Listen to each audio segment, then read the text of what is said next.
the Prime Minister himself said we're not that kind of country. Can you this morning rule in or rule out the notion of an immunity passport? There will not be an immunity passport.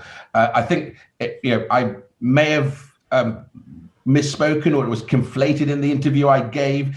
As far as vaccinations, we're not looking at an immunity passport at all. About folk who just don't feel comfortable taking it? Are you really suggesting that businesses should be able to bar them from going out for dinner simply because they choose not to have the vaccine? Absolutely not. And I addressed this yesterday at the Spectator event. We will not be having immunity passports at all.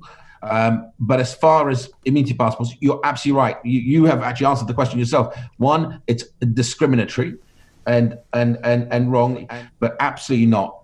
Categorically, there will not be an immunity passport in the United Kingdom. Set out the facts as they stand today, Sir David. First, there are currently no plans to place restrictions on those who refuse to have a COVID vaccine at all.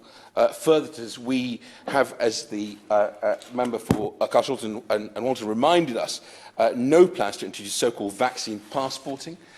I think mandating vaccinations is discriminatory and completely wrong. And I, like the member for High Wycombe and others here, would urge businesses listening to this debate today not to even think about this, and I will explain in further detail why that is the wrong thing to do. So absolutely no plans for vaccine passporting. Second, is that something that the British government is looking at, the idea of a vaccine passport specifically to allow people to come and go in the months ahead? No, we're not. And there are several reasons why we're not doing that. One, vaccines are not mandated in this country, as Boris Johnson's quite rightly reminded Parliament. That's not how we do things in the UK. We do them by consent.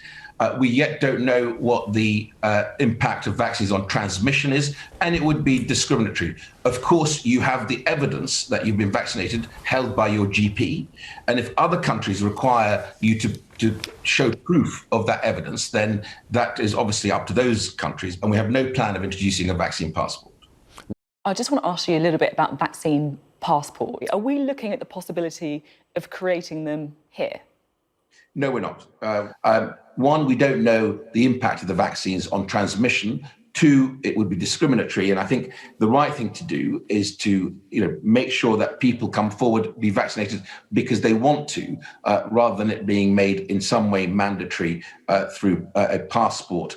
But we are not planning to have a passport in the UK. I just want to repeat that because I've had a lot of it on my social media. But we are certainly not looking to introduce it as part of the vaccine deployment programme.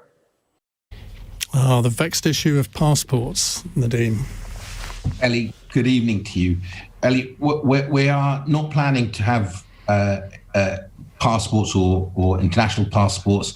Shops or restaurants requiring evidence that you've had a vaccine before you can come through their doors. No, that's not what we are looking to do. I think vaccination passport to be used to travel abroad, or indeed to get back into life here in the UK. We are not looking at a vaccine passport for our domestic economy. I think it's much better to vaccinate the whole. For some people, the argument is if you have a passport, it makes it easier to get back into cinemas and theatres and all of that. We're not looking at a vaccine passport for the domestic economy. That's not how we do things in the UK. We do them by consent. Mandating vaccinations is discriminatory and completely wrong. Absolutely not. Categorically, there will not be an immunity passport in the United Kingdom.